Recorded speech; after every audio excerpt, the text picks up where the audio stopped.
ఏ course నేర్చుకోవాలో తెలియట్లేదా? అయితే ఇనుమాటిక్స్ career guidance ని follow అవ్వండి.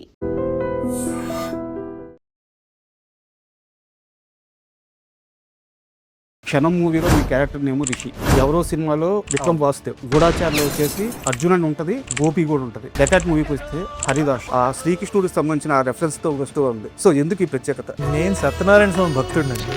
రాజమౌళి గారు ఒక ఇంటర్వ్యూలో చాలా గొప్ప మాట అన్నారు. బాహుబలి అయిపోగానే ఆయన అడిగారు, మీరు నెక్స్ట్ మహాభారతం ఎప్పుడు తీస్తున్నారండి? దానికి ఇంకా నేను ప్రిపేర్ అవ్వాలి.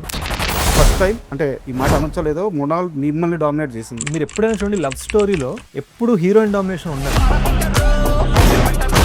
బ్రేకప్ తర్వాత కూడా ఆలోచించి ఒక బ్యూటీ ఉంటుంది అనమాట. యూస్ ఉన్నందుకల్లా నాకు 2 రిలేషన్స్ ఉన్నాయి.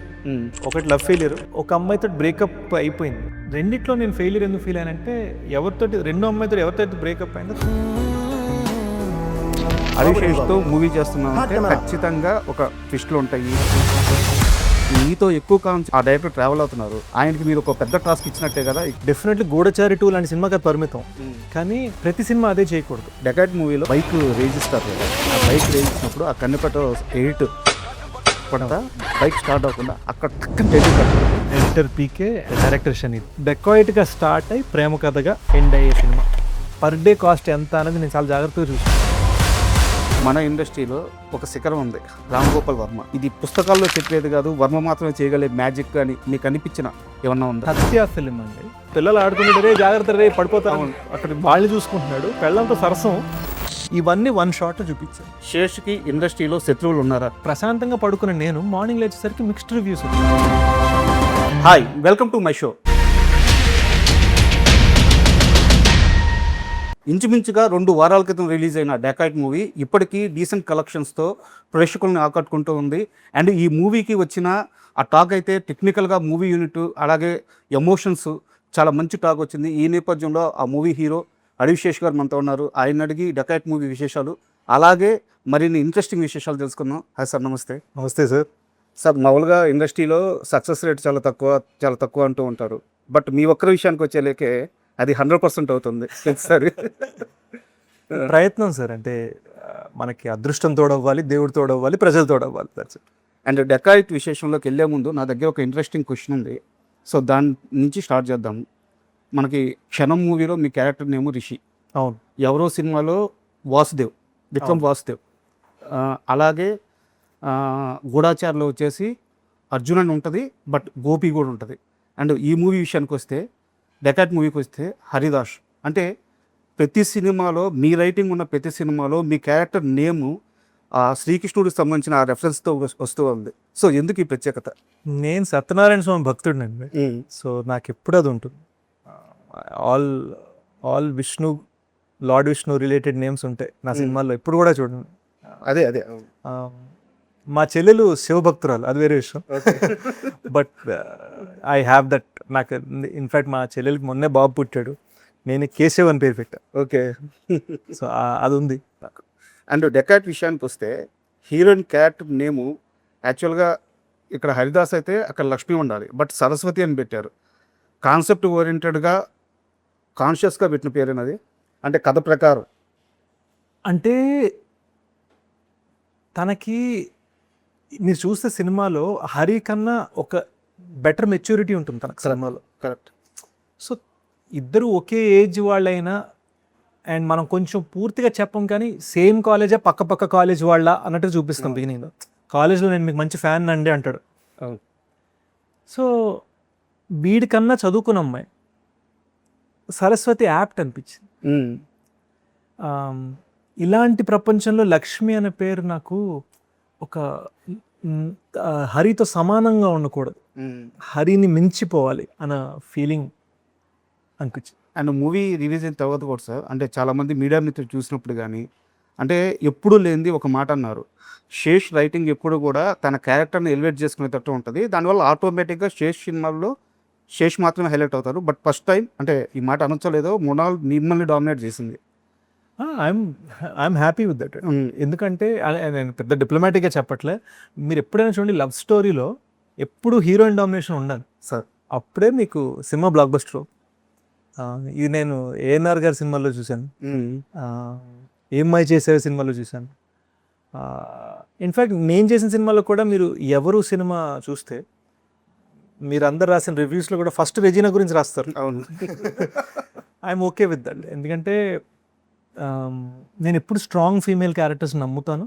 ముఖ్యంగా లవ్ స్టోరీలో ఒక గర్ల్ది ఈక్వల్ ఇంపార్టెంట్ వెయిట్ ఉండాలి అని నేను రిలీజ్ తర్వాత మాట్లాడలేదు. మీరు చూస్తే రిలీజ్కి 2-3 months ముందు నుంచి ఈ సినిమాకి 2 హీరోలు అండి. కరెక్ట్. నేను ఒక హీరో అయితే మృణాల్ ఒక హీరో. అవును, నాకు చెప్పారు. చెప్తూనే వచ్చాను. నేను నమ్మి చేశాను. బట్ స్టోరీ నెరేషన్ అప్పుడు కానీ మూవీ మేకింగ్ అప్పుడు కానీ మృణాల్ గారు ఎంత నమ్మారు బాగా. అందుకనే నేను మృణాల్కి వేరే 2 సినిమాలు నెరేట్ చేశాను. నేను ఆలోచిస్తాను చెప్తాను అంది. ఇది చెప్పిన మరుక్షణం చేస్తానన్నారు. సో డెఫినెట్లీ చాలా గుచ్చుకున్న స్టోరీ తనకి. 2010లో కర్మ అనే మూవీ తీశారు. బట్ ఆ సినిమాలో ఒక డైలాగ్ ఉంటుంది. క్లైమాక్స్లో ఇంకా అతను చనిపోతూ నన్ను చంపేస్తే ఇంకా మేము చాలామంది ఉంటాము, ఎలా మారుస్తావు దీన్ని అంటే ధర్మాన్ని చెబుతాను అంటారు కదా. అవును.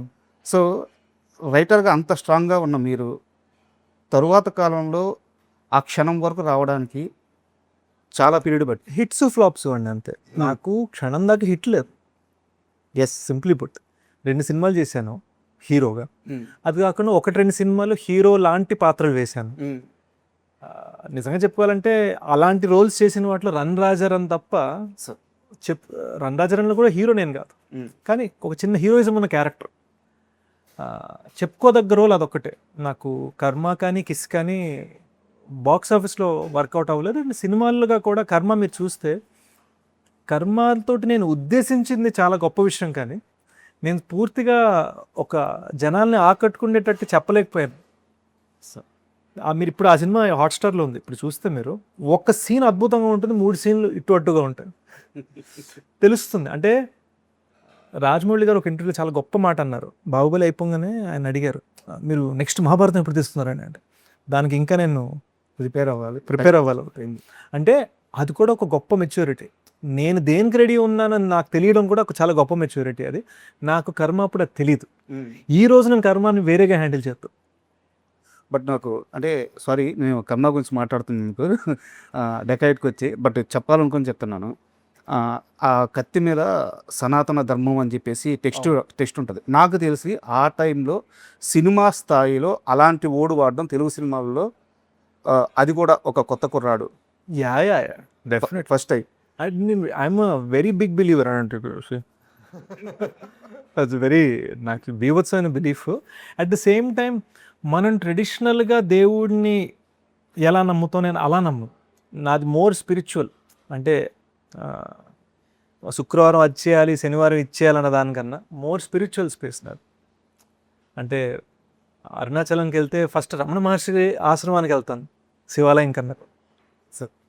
అండ్ మీ డైరెక్టర్ గురించి ఒక క్వశ్చన్. యాక్చువల్గా ఇప్పుడు వీరేంద్ర సెహ్వాగ్ ఓపెనింగ్ చేస్తున్నాడంటే, అంటే నీకు క్రికెట్ తెలుసుంటే ఓకే, ఒక ధైర్యం ఉంటుంది. ఎందుకంటే మనకి స్టార్టింగ్ ఎక్కువ రన్స్ వచ్చేస్తాయని చెప్పి. అడివిశేష్తో మూవీ చేస్తున్నామంటే ఖచ్చితంగా ఒక ట్విస్ట్లు ఉంటాయి, మంచి స్క్రీన్ ప్లే ఉంటుంది, పక్కా సక్సెస్ ఫార్ములా మీరు ఆల్రెడీ క్రియేట్ చేస్తున్నారు, ఆడియన్స్ రిసీవ్నెస్ ఉంటుంది. ఇవన్నీ ఆల్రెడీ ఇక్కడ ఎస్టాబ్లిష్ అయిపోయి ఉన్నాయి. బట్ మీతో ఎక్కువ కాలం నుంచి ఆ డైరెక్టర్ ట్రావెల్ అవుతున్నారు. ఆయనకి మీరు ఒక పెద్ద టాస్క్ ఇచ్చినట్టే కదా ఇక్కడ జానర్ షిఫ్ట్ కొట్టి. యా, ఇన్ఫ్యాక్ట్ మేము అన్ని ఫార్ములాస్ బ్రేక్ చేయాలనే ఉద్దేశంతో చేసిన సినిమా అండి. ఎందుకంటే నేను సినిమా చేస్తే ఆ థ్రిల్లర్, గన్ను పట్టుకుంటాను, ట్విస్ట్లు ఉంటాయి, ఇలా సీరియస్ ఎక్స్ప్రెషన్ ఇస్తూ నేను ఆలోచిస్తాను. డెఫినెట్లీ గూఢచారి 2 లాంటి సినిమాకి అది పరిమితం, కానీ ప్రతి సినిమా అదే చేయకూడదు. ప్రత్యేకంగా ఒక ప్రేమ కథ అని అంత గట్టిగా పెద్దగా రాసి మరి నేను ట్విస్ట్లకి వెళ్ళకూడదు, ఫీలింగ్కి వెళ్ళాలి, షాక్కి వెళ్ళకూడదు, సర్ప్రైజ్కి వెళ్ళాలి కరెక్ట్ అని గుచ్చి ప్రయత్నించిన సినిమా ఇది. లోపల చిన్న భయం చేస్తున్నప్పుడు మన దేనికైతే జనాలు మనని గుర్తించారో మనం దానికి అగెన్స్ట్గా వెళ్తున్నాం. కానీ నాకున్న ఫీలింగ్ అంటే ఇప్పుడు చేయకపోతే ఇంకొక 2-3 సినిమాలు తర్వాత ఏమవుతుందంటే, ఏముందిరా ఎప్పుడు కనబట్టుకుంటాడు 15 నిమిషాలు ట్విస్ట్ అంటారు. ఇప్పుడు ట్విస్ట్ని ఎలాగైతే గొప్పగా చెప్తున్నారో ఒక 3 సినిమాల తర్వాత అలవాటైందేగా అని అంటాం. ఇది నాకు ఎప్పుడు అర్థమైందంటే, గత 2 yearsలో నాకు ప్రతి నెల 10 స్క్రిప్ట్లు ఆఫర్లు వస్తాయి నాకు. అందులో ఒక 5 or 6 పోలీస్ ఆఫీసర్ వస్తారు. ఓకే, నాకు అర్థమైపోతాను అవే చేస్తే. ఒక మార్క్ పడిపోతుంది. అంటే పోలీసు, ఆర్మీను, దేశాన్ని కాపాడేవాడు ప్రతి దాంట్లోనే అదే అయ్యేసరికి ఇంకా మనం అవే చేస్తే మనని ఇంకా వేరే వాటిలో గుర్తించరు. అండ్ నేను కొన్ని ఇంటర్వ్యూస్లో అన్నాను, 90sలో అక్షయ్ కుమార్ గారు అన్నిట్లో Khiladi 420, Mr and Mrs Khiladi, international Khiladi, ఈ ఖిలాడి, ఆ ఖిలాడి. సడన్గా హేరా ఫేరీతో నమస్తేలంతా ఫుల్ కామెడీ అనాలి. ఈ రోజున అక్షయ్ కుమార్ అంటే మనం కామెడీ అండ్ యాక్షన్ రెండు కలిపి అనుకుంటాం. సో నేను అది బిల్డ్ చేసుకుంటున్నాను, ఒకే బ్రాండ్లో ఉండకూడదు. అండ్ డెకాట్ మూవీ స్టార్ట్ అయిన ఒక 20 minutes అప్పుడు ఆ బైక్ రేజ్ ఇస్తారు కదా, ఆ బైక్ రేజ్ ఇచ్చినప్పుడు ఆ కన్నెపట 8 టక్ టక్ టక్ పడతా బైక్ స్టార్ట్ అవ్వకుండా అక్కడ టక్కని టైటిల్ కార్డు పడుతుంది. అంటే మీకు నా ఎక్స్పీరియన్స్ చెప్తాను. రక్త చరిత్ర సినిమా చూస్తున్నప్పుడు రక్తపాతం కావాలి మీకు, నేను సృష్టిస్తాను రక్తపాతం అని చెప్పి టక్కని రక్త చరిత్ర టైటిల్ అట్లా పడుద్ది. తర్వాత కాలంలో KGF ఎక్కడుంది ఆ ఎల్ డోరాడో అని చెప్పినప్పుడు ఆ ఎక్స్ప్రెషన్స్ తీసుకొని టక్కన పడుతుంది. ఆ 2 టైటిల్స్ తరువాత థియేటర్లో అంత ఎగ్జైట్ అయిన మూమెంట్ టైటిల్ కార్డుకి డెకాయిటే. థ్యాంక్ యూ అండి, థ్యాంక్ యూ. ఎవరి సెలక్షన్ ఇది ఆ పార్ట్ వరకు? పీకే అండి, ఎడిటర్ పీకే అండ్ డైరెక్టర్ షనీద్, వాళ్ళిద్దరే. అసలు సుప్రియ గారి ఐడియా ఒరిజినల్గా కనిపెట్టు సాంగ్ వాడాలని. ఎందుకంటే నేను రోజు టీమ్ తోటి నేను సరదాగా నా ఎక్స్పీరియన్స్ షేర్ చేసుకుంటాను. కనిపెట్టు నేను చిన్నప్పుడు డాన్స్ చేసిన మొట్టమొదటి సాంగ్ అది అని. సో నా చైల్డ్హుడ్ జ్ఞాపకం అది.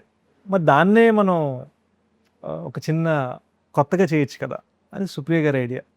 మీరు చూస్తే అదే టైటిల్ కార్డ్ సీన్లో కింగ్ నాగ్ ఫ్యాన్స్ అని ఆటో మీద రాసి ఉంటుంది. చిన్న ఇంట్రెస్టింగ్గా కనిపెట్టు అని వాడేమో. అంత ఎక్కువసేపు ఉండదు సినిమాలో, బట్ బ్యూటిఫుల్గా చేయాలనిపించింది. Correct. And at the same time మీరు చూస్తే సినిమా టైటిల్ డెకాయిట్ ఒక ప్రేమ కథ, ఒట్టి డెకాయిట్ కాదు. సో మేము ఈ సినిమాకి 2 టైటిల్ కార్డ్స్ ఇచ్చాం. అంటే నా ఉద్దేశం ఏంటంటే సినిమా బిగినింగ్లో డెకాయిట్ టైటిల్ పడుతుంది మీరు అన్న చోట, సినిమా లాస్ట్ షాట్ తర్వాత ఒక ప్రేమ కథ టైటిల్ కార్డ్ పడుతుంది. సో మేము 2 టైటిల్ కార్డ్స్ ఇచ్చాం, ఎందుకంటే జస్టిఫికేషన్ డెకాయిట్గా స్టార్ట్ అయ్యి ప్రేమ కథగా ఎండ్ అయ్యే సినిమా. అండ్ నేను ఇప్పుడు మాట్లాడేది నేను సినిమా గురించి మాట్లాడట్లేదు, శేషు గురించి మాట్లాడట్లేదు. లవ్ ఫెయిల్యూర్ అయిన ప్రతి వ్యక్తికి ఒక చిన్న ఫ్యాంటసీలు ఉంటాయి. అంటే ఇప్పుడు ఉదాహరణకు చెప్తాను, ఆడు సడన్గా ఏదో ఊరికి వెళ్తాడు, ఒక సెలవులకి వెళ్ళాడు అనుకోండి, ఆడికి ఎంతసేపటికి మైండ్లో ఈ ఊర్లో నా లవర్ కనిపిస్తే ఎట్టుంటుంది, లేకుంటే వాడు పెళ్ళి అయిపోయిన తర్వాత చాలా రోజులకి అక్కడ రోడ్డు మీద నా లవర్ కనిపిస్తే అమ్మాయి ఏమైనా ఇబ్బందులో ఉండి వెళ్ళి సాయం చేస్తే ఎలా ఉంటుంది. ఇలాంటి ఫ్యాంటసీలు లవ్ ఫెయిల్యూర్ అయిన ప్రతి ఒక్కరికి, వన్ సైడ్ లవ్ చేసే వాళ్ళందరికీ ఈ ఫ్యాంటసీలు అంటే చిన్న చిన్న కోరికలు తన ముందు ఇంప్రెషన్ తెచ్చుకోవడానికి. షేష్ సినిమాల్లో స్టోరీ లైన్స్ చూస్తే ప్రతిసారి ఇన్నర్గా ఉంటుంది అది. ఎందుకు మీకు అంటే నాకు ప్రశ్న అర్థమవుతుంది, లవ్ ఫెయిల్యూర్ ఎందుకు ప్రతి సినిమాలో ఉందంటున్నారు? లవ్ ఫెయిల్యూర్ కాదు, ఆ లవర్కి హెల్ప్ చేయడం కానీ లేదా లవర్ గురించి ఆలోచించడం కానీ, బ్రేకప్ తర్వాత అంటే బ్రేకప్ తర్వాత కూడా ఆలోచించి ఒక బ్యూటీ ఉంటుంది అనమాట. చాలామంది యంగ్స్టర్స్ అంటే నేను ఆ బిటర్ స్వీట్ పెయిన్ అనుభవించాను. ఓకే, ఫస్ట్ యూఎస్లో ఉన్నంతకాలం, యూఎస్లో 20 years ఉన్నా, యూఎస్లో ఉన్నంతకాలం నాకు 2 relations ఉన్నాయి. ఈ 2 relations కూడా ఒకటి లవ్ ఫెయిల్యూర్, ఒక అమ్మాయితో బ్రేకప్ అయిపోయింది యూనో కొన్ని వేరే రీజన్స్ వల్ల. బట్ రెండిట్లో నేను ఫెయిల్యూర్ ఎందుకు ఫీల్ అయ్యానంటే రెండో అమ్మాయితో ఎవరితో బ్రేకప్ అయిందో తను చనిపోయింది. So I was not able to take that. మనం బ్రేకప్ అయినా అవ్వకపోయినా వాళ్ళు కరెక్ట్. అండ్ ఎవరితోటైతే లవ్ ఫెయిల్యూర్ అయిందో తన మ్యారేజ్ నా పుట్టినరోజు నాడు అయింది. సో అది ఎక్కడో ఉండిపోయింది. అండ్ లక్కీగా నాకు ఒక 10-15 ఏళ్ల తర్వాత తెలిసింది ఏంటంటే తన మ్యారేజ్ నా బర్త్డే నాడు అనుకున్నారట, దానికి 1 week తర్వాత చేశారట. మీకు ముహూర్తాలు 2-3 ముహూర్తాలు ఇచ్చారు, ఈ ముహూర్తం బదులు ఈ ముహూర్తం చేశారని తర్వాత తెలిసింది నాకు. కానీ పెళ్ళైన ఫస్ట్ 10 years నేను టీనేజ్లో, ఆ 10 years నా బర్త్డే ఎప్పుడు వచ్చినా కూడా అమ్మ ఈరోజు పెళ్ళైంది కదా అనుకునేవాడిని. మీరు ఎలాగైతే ఒక ఏరియాకి వెళ్ళి లవ్ ఫెయిల్యూర్ గురించి ఆలోచిస్తూ ఉన్నారు, నా బర్త్డే వస్తే చాలు నాకు నా లవ్ ఫెయిల్యూర్ గుర్తొచ్చేది ఫస్ట్. అంతే కదా. సో అదొక రకమైన పెయిన్. అదే నేను క్షణంలో డెకాయిట్లో ఎక్స్ప్లోర్ చేశాను. అండ్ నేను ఒక వ్యక్తి గురించి మాట్లాడాలి మీ ముందుకు వచ్చి. మీరు ఫిలిం కోర్స్ చేశారు, సరే ఏదో లాస్ట్ మూమెంట్లో దాన్ని ఆపేసి జంప్ ఇచ్చారు. అయితే నాకు కావాల్సింది ఏంటంటే మన ఇండస్ట్రీలో ఒక శిఖరం ఉంది, రామ్ గోపాల్ వర్మ. ఆ ఫిలిం కోర్స్లో మీరు అన్ని సంవత్సరాలు నేర్చుకోలేనిది ఈయన సినిమాల్లో టక్కున ఒక సీన్లో చూసి పట్టుకున్నది, ఏదన్నా ఒక చిన్న లెసన్ కానీ మూమెంట్ కానీ, ఇది పుస్తకాల్లో చెప్పేది కాదు, వర్మ మాత్రమే చేయగలే మ్యాజిక్ కానీ మీకు అనిపించిన ఒక షార్ట్ కానీ ఒక ఐడియా కానీ ఏమన్నా ఉందా? సత్య ఫిలిం అండి. ఓకే. బీకు మాత్రే ఇంట్రడక్షన్. ఓకే. ఇలా కూర్చొని ఇంటి లివింగ్ రూమ్లో కూర్చోను, అవును, చైర్లో కూర్చొని ఇలా ఫోన్ ఇలా మాట్లాడుతున్నాడు. వెనకాల పిల్లలు పరిగెడుతున్నారు, ఫ్రంట్ కార్టూన్ ఏదో న్యూస్ ఛానల్ ఏదో నడుస్తుంది టీవీలో.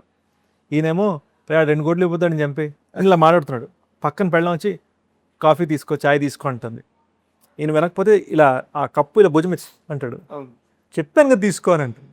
అంటే ఈ గ్యాంగ్స్టర్ ఒక్క షాట్లో ఈ గ్యాంగ్స్టర్ ఒకడిని రే నువ్వు నాకు 2 కోట్లు ఇవ్వకపోతే నేను చంపేస్తాను రా అని ఇక్కడ థ్రెటన్ చేస్తున్నాడు. పిల్లలు ఆడుకుంటాడు, రే జాగ్రత్త రే పడిపోతాను, అక్కడ వాళ్ళని చూసుకుంటున్నాడు, పెళ్ళంతో సరసం. ఇవన్నీ 1 షాట్లో చూపించారు. Super observation. అండ్ మీకు తెలుసా లేదో వర్మ సత్య సినిమా గురించి చెప్పింది ఇదే. అంటే మాఫియా అనేవాళ్ళు ఎలా ఉంటారు అనేది నా సినిమా కాదు, మాఫియా అనేవాళ్ళు మనలాగే ఉంటే ఏంటి అనేది సత్య అని మా ఇంటర్వ్యూలోనే 5 ఇంటర్వ్యూలోనే వర్మ గారు చెప్పింది. That was a big learning for me Satya film. And మళ్ళీ డెకట్ విషయానికి వస్తే యాక్చువల్గా సినిమాలో అనురాగ్ కశ్యప్ గారిది చాలా ఇంపార్టెంట్ రోల్. బట్ ఓపెన్గా స్టేట్మెంట్ ఇవ్వచ్చేమో, ఇండియన్ సినిమాలోనే ఒక అద్భుతమైన స్క్రీన్ ప్లే రైటర్ అయినా అండ్ డైరెక్టర్ కూడా. బట్ ఆయన స్క్రీన్ ప్లేలో మ్యాజిక్ ఉంటుంది. అండ్ ఈ మూవీలో నటించేటప్పుడు ఆయన ఈ కథ విన్నాక, ఈ స్క్రీన్ ప్లే విన్నాక, సినిమా షూటింగ్లో కానీ లేదా సినిమా షూట్ ముందు కానీ, రిలీజ్ అవ్వకముందే మీకు ఇచ్చిన కాంప్లిమెంట్ ఏంటి?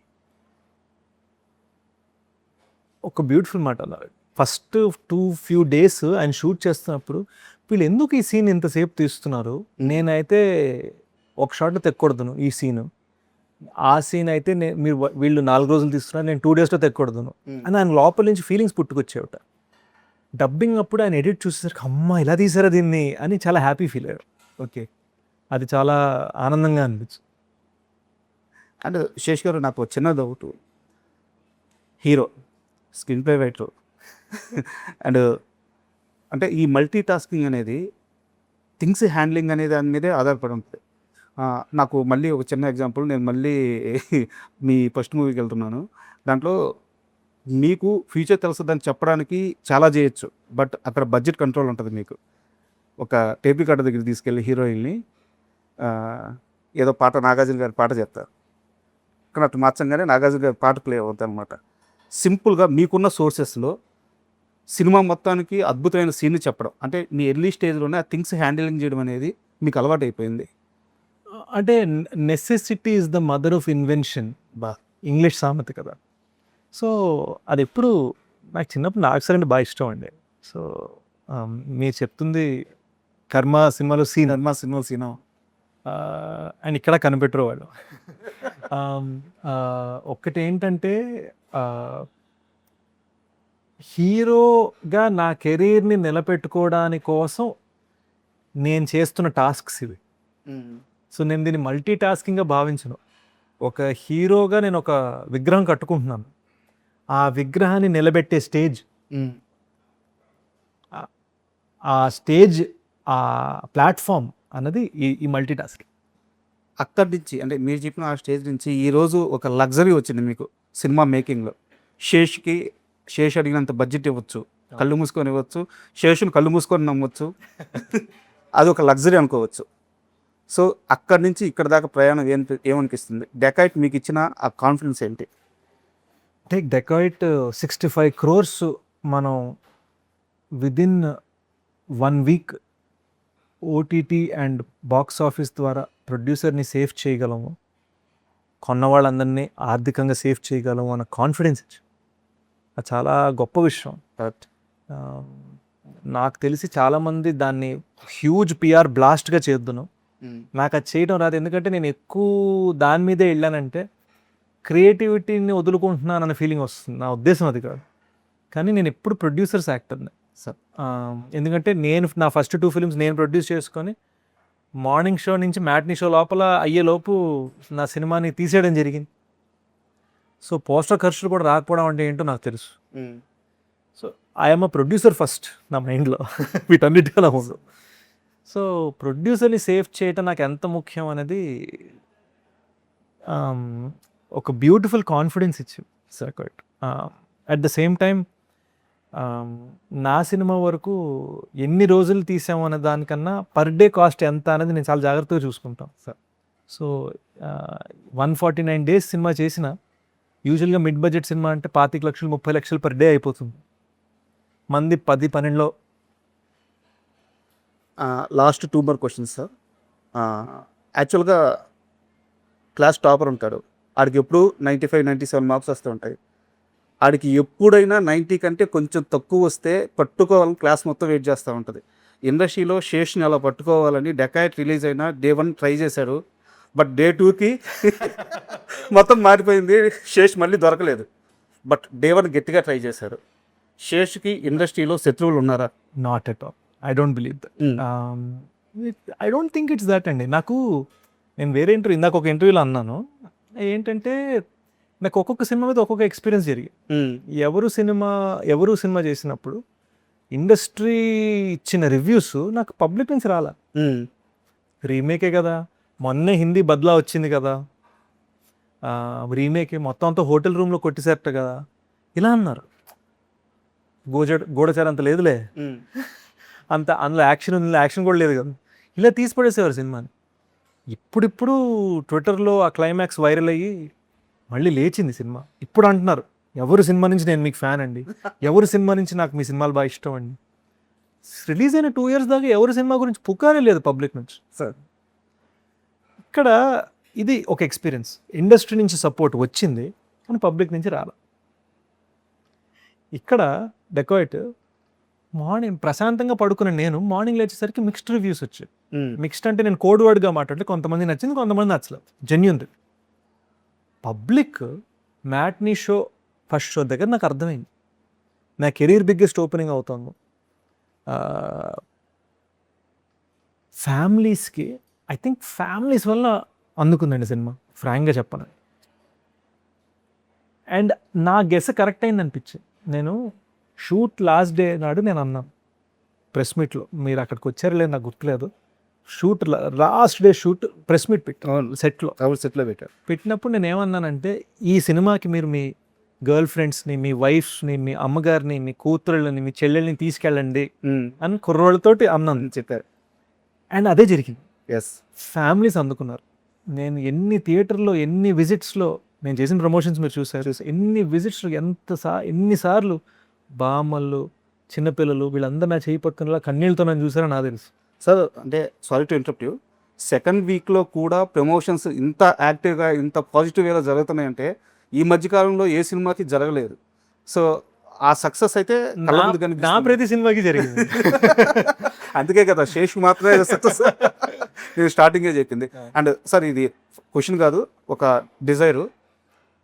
మీ కథతో, మీ స్క్రీన్ ప్లేతో, వీలైతే మీ డైరెక్షన్తో నాగార్జున గారితో ఒక సినిమా చూడాలని చెప్పి, ఒక సినిమా నాగార్జున గారు హీరోగా కావాలని చెప్పి నేను శేష్ ఇంటర్వ్యూకి వెళ్తున్నాను, ఏదైనా క్వశ్చన్ ఉంటే చెప్పండి అని మా సోషల్ మీడియా హ్యాండిల్లో పోస్ట్ చేస్తే చాలామంది అడిగిన ఇదే ప్రశ్న ఏంటంటే నాగార్జున గారిని శేష్ కథతో శేష్ డైరెక్షన్లో సినిమా తీస్తే చూడాలని చాలామంది అడుగుతున్నారు. డెఫినెట్లీ హోప్ఫుల్లీ వన్ డే అండి. అంటే ఒకటేంటంటే నాకు డైరెక్షన్ వచ్చు అని నేను అనుకోవట్లా. రైటింగ్ నేను చాలాసార్లు అంటాను, ఇది I'm decent actor, good writer, failed director అని అంటాను. అది ఒప్పుకోను సార్. ఎందుకంటే నేను ఇంటర్వ్యూ మొత్తం మీద ఎంతసేపు మాట్లాడినా కానీ నాకు మీ ఫస్ట్ మూవీ గురించే మాట్లాడుతూ వస్తున్నాను, ఎందుకంటే నాకు ఆ సినిమా అంత ఇష్టం. అవునండి, కర్మ సినిమాకి ఒక వర్గం ఉంది. ఎందుకంటే కర్మ రిలీజ్ అయిన 3-4 years దాకా ఆంధ్ర యూనివర్సిటీలోనో ఏదో వైజాగ్లో ఒక యూనివర్సిటీలో నెలకు ఒకసారి కర్మని చూడటానికి కలిసేవారు, ఆ సినిమాని చూడటానికి మాత్రం. జస్ట్ వాళ్ళే, బయట ఎవరు మాట్లాడుకునేవారు కాదు వాళ్ళు. సో ఒక వర్గం ఉంది ఆ సినిమాకి fans. But yeah, hopefully it comes true అండి. Sir thank you very much. ఎందుకంటే ఒక సక్సెస్ స్టోరీకి అలా కొనసాగుతూ ఉంటే అది ఆడియన్స్కి కానీ, ఇండస్ట్రీకి కానీ, మిమ్మల్ని నమ్మి మీతో ట్రావెల్ అయ్యే మనుషులకు కానీ మిమ్మల్ని ఇష్టపడే ప్రేక్షకులకు కానీ అందరికీ అది ఒక కిక్ ఇస్తుంది. సో ఈ కిక్ ఇలాగే కొనసాగాలి. Thank you sir. సో గూఢాచారి 2 కోసం waiting sir. Thank you thank you very much. Thank you.